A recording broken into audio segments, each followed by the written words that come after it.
Oon Jani Lehtovirta, 24-vuotias sähkötekniikan opiskelija Oulun yliopistosta. Jo vuosien ajan on rakennellut kaikenlaista. Syksyllä 2015 kasasin tiimin seuraavaa projektia varten.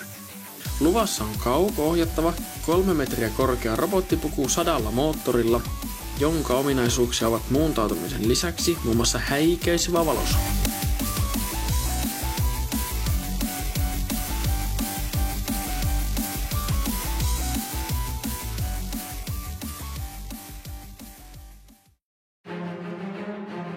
Tässä vaiheessa on pari viikkoa robotin deadlineen ja meillä on aivan älytön kiire.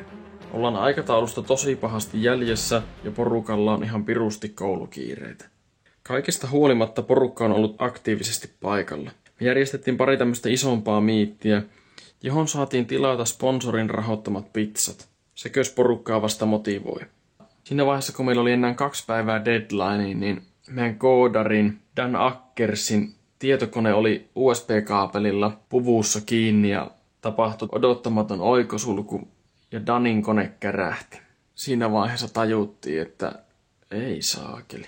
Ei tätä voi saada valmiiksi. No, kaikista huolimatta me ei luovutettu. Tässä vaiheessahan me oltiin Danin kanssa tehty 5 päivän ajan töitä aamusta iltaan. Se oli siinä mielessä aika erikoinen hetki, kun se kone kärähti, että se pari viimeisen päivän aikataulutus oli ajateltu niin, että jos ei tule mitään ongelmia, niin robotti voidaan saada valmiiksi. Kun tavallaan siinä vaiheessa ei ollut enää mahdollisuutta lisätä työtunteja mistään päästä, kun ei tunnit vuorokaudessa enää riitä enempään. No, Danille käytiin ostaa uusi kone ja työpäivät pyrittiin pitämään entistä tehokkaampina. Ja viimeisten päivien aikana myös meidän tiimin toinen koodari, Joonas Patana, oli paikalla ihan yhtä ahkerasti. Joonas tuli lukiolta aina koulupäivän päätteeksi yliopistolle ja sitten viimeisenä päivänä me oltiin yliopistolla 2:30 asti yöllä. Sähköt saatiin ensimmäistä kertaa kytkettyä kaikkiin puvun osa-alueisiin kerralla. Silloin tapahtui se hieno hetki, kun me huomattiin, että ei hitto, sehän toimii. Tämä meidän robottihan on pääosin rakennettu alumiinista, muovista ja foamista. Runkopalkit on tehty alumiinista. Suurin osa robotin ulkokuorista on tehty foamista, jota on sittemmin pinnotettu PVA-liimalla. Loput kuorista ja paneeleista on tehty muovista. Tässä meidän 3,1 metriä korkeassa robotissa on 50 sähkömoottoria ja 20 metriä ledinauhaa. Nämä moottorit ja ledinauhat kytkeytyy itse koodattaviin mikrokontrollereihin, joiden avulla niille voidaan antaa käskyjä. Nämä 500 moottoria ohjaavat erilaisia luukkuja ja rekvisiitta-aseita. Meidän robotin aivoina toimii Raspberry Pi-tietokone, joka käskyttää 11 mikrokontrolleria. Puhelimella me voidaan tätä robottia liikuttaa ja vastaavasti näiden ledinauhojen väriä vaihtaa.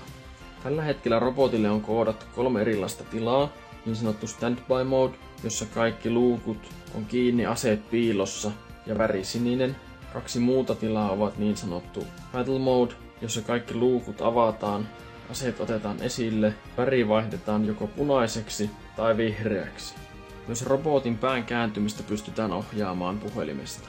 Kuluneen 10,5 kuukauden aikana on tietysti herännyt paljon jatkokehitysajatuksia ja suunnitelmia. Katsotaan mihin niiden kanssa edetään, kunhan ensin hetki levähdetään. Ja niin melkein vuosi sitten käyntiin laitettu projekti saatiin päätökseen.